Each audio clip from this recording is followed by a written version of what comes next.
আমি অনেক সময় বলি, আমার প্রায় সময় জানাজা পড়তে গেলে মনে হয়, দেখবেন জানাজার নামাজেও মনে করেন 10:30 বাজে জানাজার টাইম দিছে, 10:30 জানাজা, 10:34 বাজে গেছে, 30-40 বাজে গেছে। কিছু মানুষের এই পরিমাণ অস্থিরতা, এই মিয়া টাইম টেবিল ঠিক রাখো না, কইলা 10:30 জানাজা, 10টা মিনিট ওভার হয়ে গেছে, কতক্ষণ খাড় করায় রাখবা? মানে উনি ব্যস্ত, ওনার এই 10 মিনিট সময় নাই। আল্লাহর কসম বন্ধু, এই মানুষটাও এরকম ব্যস্তই ছিল। যে মানুষটার জানাজা হচ্ছে এখন, যার লাশ এখানে শোয়ানো, এই লোকটাও এমন ব্যস্তই ছিল। তার হাতেও একদিন সময় ছিল না। আজ গোটা পৃথিবী সব আগার জায়গায়, এই বেচারা শুধু নিস্তব্ধ। চোখের সামনের জলজ্জান্ত মানুষটা স্তব্ধ, আর হাত নড়ে না, পাও নড়ে না, আর চোখ নড়ে না, জিহ্বা নড়ে। এই জন্য দুনিয়ার এই ব্যস্ততার ভিতর দিয়ে আমরা যদি মনে করি যে আমি শুধুই দুনিয়া, ভালো মন্দ, লাভ লোকসান, চাওয়া পাওয়া, প্রাপ্তি অপ্রাপ্তি, মনের চাহিদা পূরণ, সবকিছু শুধু দুনিয়া ভাইয়া, বাবা তো আখিরাত কার জন্য? কবর কার জন্য? তাইলে নবীজি সাল্লাল্লাহু আলাইহি সাল্লাম কাকে তাইলে আখিরাত বুঝাইতে চাইছেন? আল্লাহর কোরআন এমন কোন সূরা নাই, কোরআন শরীফের 114টি সূরা, 114টি সূরার এমন কোন সূরা নাই, এমন কোন রুকু নাই কোরআনে যেখানে আখিরাতের কথা, পরকালের কথা আলোচনা নাই। এই পরিমাণ আল্লাহ তাআলা আখিরাত, আখিরাত, পরকাল, পুনরুত্থান, হাসরের মাঠ, এগুলো আল্লাহ তাআলা এতবার বলছেন, অস্বীকার করার, পাশ কাটার কোন সুযোগ নেই। কোরআন শরীফে আছে সূরা মুলকের মধ্যে, জাহান্নামী যখন চিৎকার করবে, জাহান্নামের ফেরেশতারা তখন বলবে, আলাম ইয়াতিকুম নাদির, এই নাফরমান, তোমারে কি কেউ কোনোদিন জাহান্নামের ভয় দেখায় নাই? ক্বালু বালা, সে বলবে, হ্যাঁ, কদ জাআনা নাদির, আমার কাছে বহু ভয় প্রদর্শনকারী বান্দা এসেছিল। কত ইমাম, কত খতিব, কত আলেম, কত ওয়াইজ, কত বক্তা, কত পীর, কত মাশায়েখ, কত আউলিয়া, কত বুজুর্গ চোখের পানি ফেলে ফেলে বার আমার এই জাহান্নামের কথা বলছিল, কিন্তু ফাকাদ্দাবনা, আমি মিথ্যা মনে করেছি। ওয়াকুলনা মা নাযালাল্লাহু মিন শাই, আমি আরো বলছি এগুলো আল্লাহ বলে নাই, তোমরা মোল্লারা, মুন্সিরা তোমরা বানায়া বানায়া বলো। হ্যাঁ, অনেক বেত্তমিজ লোক আছে, ও এত না, হুজুররা যত কয় এত না, না আমরা জানে, আমরা আগেও একবার ফিডা খাইয়া আইছে, আমরা একবার ঘুরে আইছে হাসরের মাঠ, আমরা জানে যত কয় এত না। ও কইতে লাগলে সবাই কয়, বাড়াইয়ে কয়, মাইক ফাইলে কে না কয়। এই সমস্ত বিদ্রুপ আলেমদের কথাকে আপনি অবজ্ঞা করিলেন। আসলে তো আলেমদের কথা না, কথা যদি হুজুরের কথা হইতো তাইলে না হয় আপনি ফেলে দিতেন, কিন্তু জবানে না হুজুরের কথা, তো সরাসরি আল্লাহর কথা, তো রাসূলুল্লাহর, আল্লাহর, তো সে কথা প্রত্যাখ্যান করলেন কেন? আপনি আমার কথা, আমার ব্যক্তিগত যদি কথা হয় সেটা ফেলে দেন, কথা বোঝেন নাই। কিন্তু উলামায়ে কেরাম আপনাদেরকে নসিহতের মাধ্যমে নিজের ব্যক্তিগত হুজুরদের কথা বলে না, কথা বলেন না কেন? কার কথা বলে? আল্লাহর কথা বলে, রাসূলুল্লাহ সাল্লাল্লাহু আলাইহি সাল্লামের কথা বলে, তো সেটা বাদ দিলেন কেন? সেটা বাদ দিবেন। আমার ব্যক্তিগত কথা তো আপনাদের ধরতে বলি নাই, আমার ব্যক্তিগত কথা বলি, আপনারা দেখি গ্রহণ করেন কিনা বলেন। মনে করেন আমি কুমিল্লা ক্যান্টনমেন্ট থাকি, ময়নামতি সাহেবের বাজার, আমার মাদ্রাসা বাসা ওইখানে। তো আমি কুমিল্লা ক্যান্টনমেন্টে একটা বড় টাওয়ার আছে, গুমতি টাওয়ার। এই গুমতি টাওয়ারের নিচে আন্ডারগ্রাউন্ডে মুদি দোকান এবং তরি তরকারির দোকান। আমি প্রত্যেক দিন ওইখানে তরি তরকারি এবং মুদি যত মাল, এই যে পেঁয়াজ, রসুন, আদা, তেল, এগুলো এবং মাছ তরকারি, এগুলো ওই গুমতি টাওয়ার থেকেই সবসময় কিনি। আপনারাও সবাই নিয়ত করেন, ইনশাআল্লাহ এখন থেকে সবাই কুমিল্লা ক্যান্টনমেন্ট গুমতি টাওয়ার থেকেই তরকারি এবং চাল ডাল তেল কিনবেন, বলেন ইনশাআল্লাহ।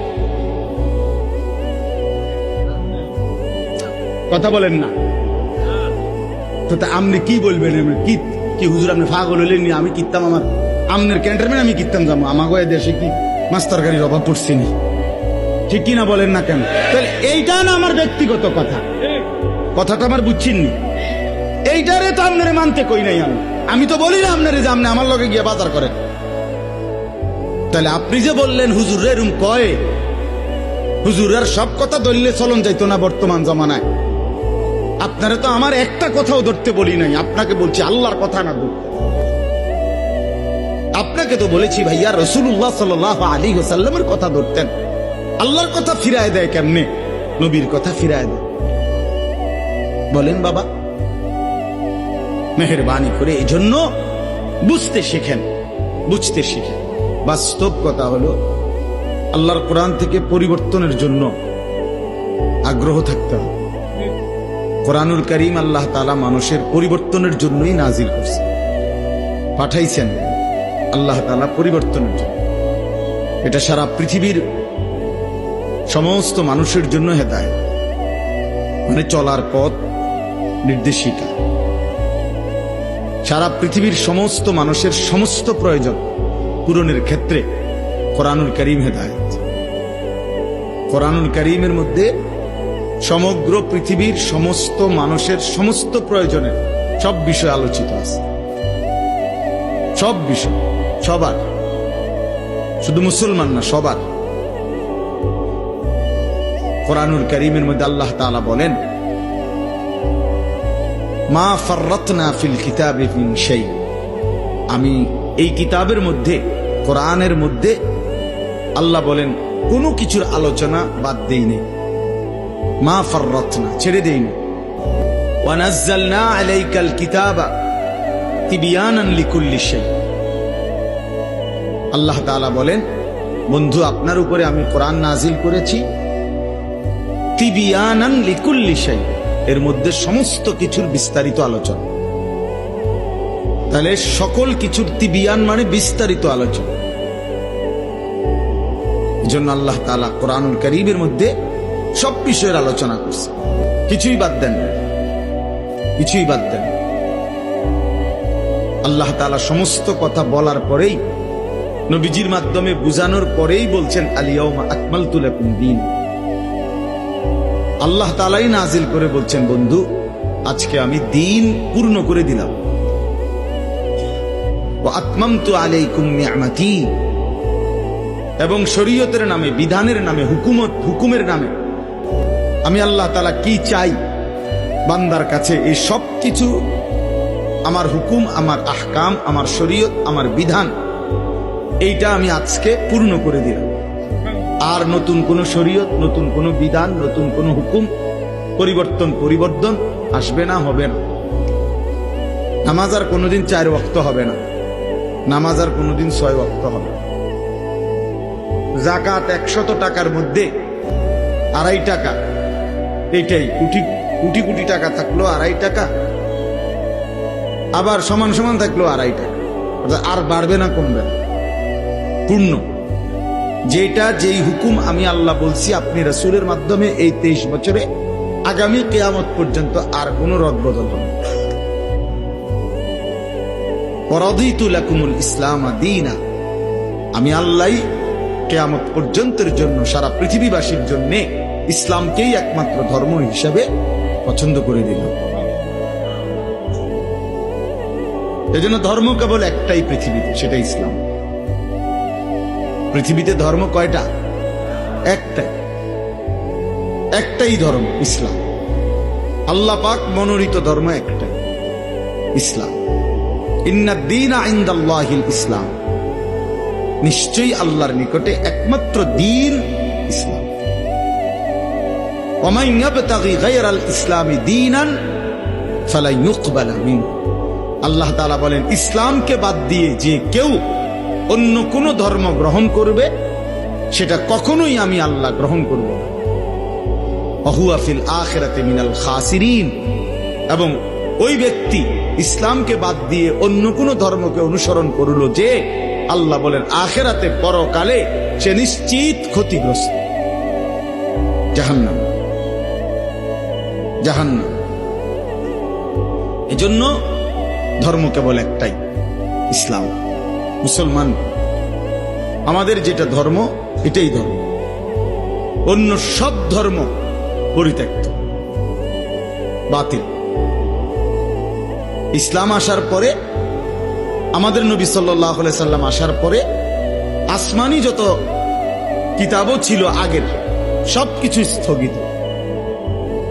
নবী সাল্লাল্লাহু আলাইহি ওয়াসাল্লাম বলছেন, আজকে যদি আমার জামানায় মূসা নবীও বেঁচে থাকতো তো সেও আমাকেই অনুসরণ করত, ঈসা যদি বেঁচে থাকতো সে আমাকেই অনুসরণ করত। লাউ কানা মূসা হাইয়ান লামা ওয়াসিআহু ইল্লা ইত্তিবাই, আমারই অনুসরণ করত। এজন্য ভাই আমি সব সময় বলি, চারটি জিনিস আমাদের কাছে আছে যেটা সর্বশ্রেষ্ঠ। এক, আল্লাহ আমাদের রব, তিনি সর্বশ্রেষ্ঠ। দুই, মুহাম্মদ সাল্লাল্লাহু আলাইহি ওয়াসাল্লাম আমাদের রাসূল, তিনি সর্বশ্রেষ্ঠ। তিন, কোরআন আমাদের কিতাব, এটা সর্বশ্রেষ্ঠ। চার, ইসলাম আমাদের ধর্ম, এটা সর্বশ্রেষ্ঠ। কয়টা হইল? আল্লাহ, রাসূল, কোরআন, ইসলাম। চারটি সর্বশ্রেষ্ঠ নিয়ামত যার কাছে আছে, এরপরও যে নষ্ট হয়ে গেল, বরবাদ হয়ে গেল, চরিত্রহীন হয়ে গেল, নাফরমান হয়ে রইল, তার চাইতে বড় বদনসিব, মন্দ কপাল, দুর্ভাগা, তার চাইতে বড় বঞ্চিত আর কেউ হইতে পারে, আর কেউ হইতে পারে। এই জন্য আমি সবসময় নওজোয়ান ছেলেদেরকে বলি যে বাবা, তুমি, আল্লাহ তোমার রব, মুহাম্মদ সাল্লাল্লাহু আলাইহি সাল্লাম তোমার রাসূল, কোরআন তোমার কিতাব, ইসলাম তোমার ধর্ম, এত বড় চারটি সর্বশ্রেষ্ঠ নিয়ামত তোমার থাকার পর তুমি নষ্ট হইলা কেমনে? তুমি চরিত্রহীন হইলা কেমনে? কিসের অভাবে?